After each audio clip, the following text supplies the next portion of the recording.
Welcome back, fellow Sparkies. Today, as we continue to work on our E90, we're going to replace the suspension and any components related to it. That includes ball joints or any bushings that may have worn out. The easiest way to do that is just to replace your control arms whole. So we'll go ahead, take off the wheel, and get to replacing those parts.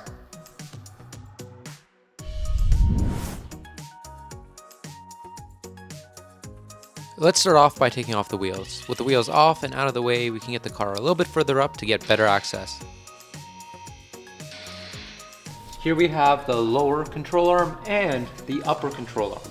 In order to replace these two control arms, we have to remove the lower ball joint here by removing the castle nut, and then moving over to the lower subframe and removing the bolt that holds it in place here. The same process is similar for the upper control arm, except the ball joint is facing the opposite direction, facing downward. So remove the castle nut here to remove the ball joint. And then we move back to the lower subframe where we can remove this bolt that'll let us remove the upper control arm. In order to remove this, we might have to remove the tie rods, but we'll see when we get there. We might have enough space and maneuverability to do so. Both the upper and lower control arm is available at partsavatar.ca, so check the description below to find the links so you can buy these parts yourself. Now, let's get to replacing these parts right now so we can start driving this car again. Before going crazy with our impact, let's grab our breaker bar and then loosen everything just so we don't break anything. On our BMW E90, this is all extremely easy as they are all 21mm nuts. So let's grab that 21mm socket and get these off. If these bolts do not want to let go, let's go grab some WD-40.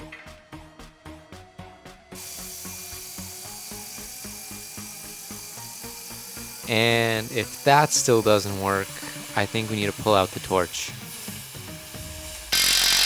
That's it. Okay. Okay. Next one? Next.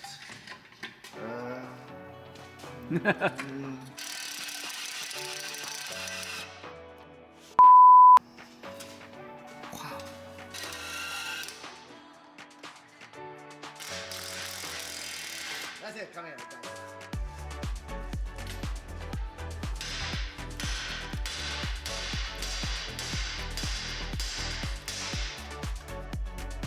In order to remove the ball joints, I think it's a good idea to get a ball joint separator. We did not have one on hand, and if you don't, you can do the same trick we did.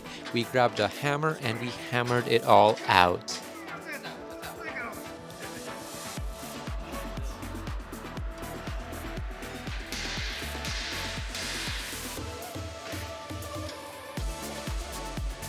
With the ball joints out of the hub, now we can take out those remaining bolts and get those control arms out.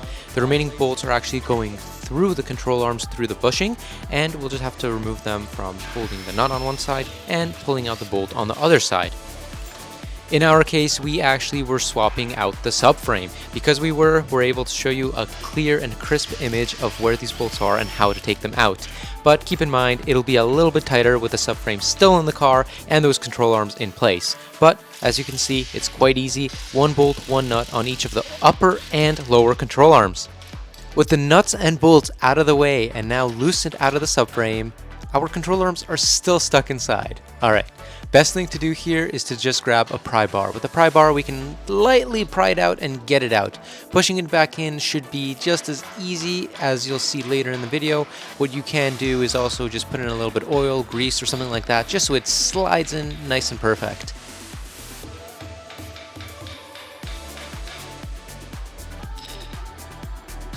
Reinstallation is nice and simple. Line up the bushing through the hole in the subframe, then we can throw that bolt in and the nut as well.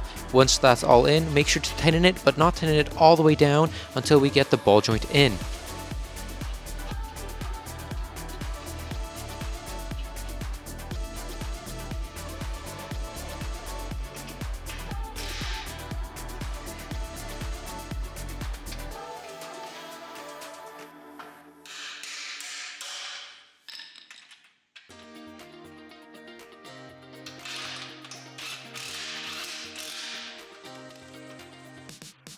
So why is it important to remove and replace these bushings and ball joints?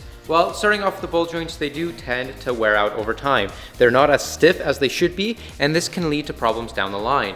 Not to mention, over time, these boots tend to wear out, so you could start seeing wear, dry rotting, and the boots just needing replacement eventually. The same thing goes for these rubber bushings. These bushings do wear out over time. We can start seeing a little bit of dry rotting around the areas here, so it's a good idea to replace them now. Now, why would you go ahead and replace just the full control arm rather than pressing out these things individually? As you might not know, it is actually extremely difficult to push out and press in brand new ball joints. Our filmer Tony had actually spent about 2 days chasing to try to find a hydraulic press in order to push in his new ball joints. This was much easier as we were able to pop them out, pop them in, and not have to chase around and find a hydraulic press. Yeah, I don't recommend doing that because it's awful, and I wanted to die. So let's get the rest of the car back together here, and we're basically done. Now that we've replaced the control arms, you're basically set to get back on the road. Everything will feel so nice, tight, and sturdy, which is a big important factor for driving on the road. Now you don't have to worry about those boots being torn and getting, the grease everywhere or drying out the ball joints. You don't have to worry about knocky bushings. So now your ride should be nice, quiet, and more settling rather than driving here and knocking consistently.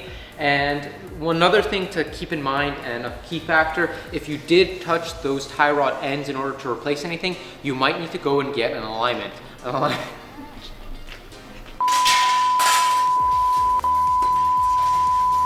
As I was saying, it's important to get your alignment done if you did touch the tie rods or any of the suspension components that relate to the steering.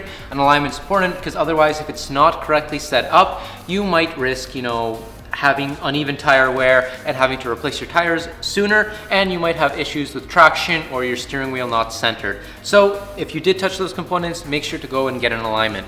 Please buy the parts. I need you to buy the parts, please. And we'll see you in the next video. Thank you so much for watching. Remember, Parts Avatar has got your back, so don't forget to subscribe to the Parts Avatar channel so you don't miss any of these exciting videos.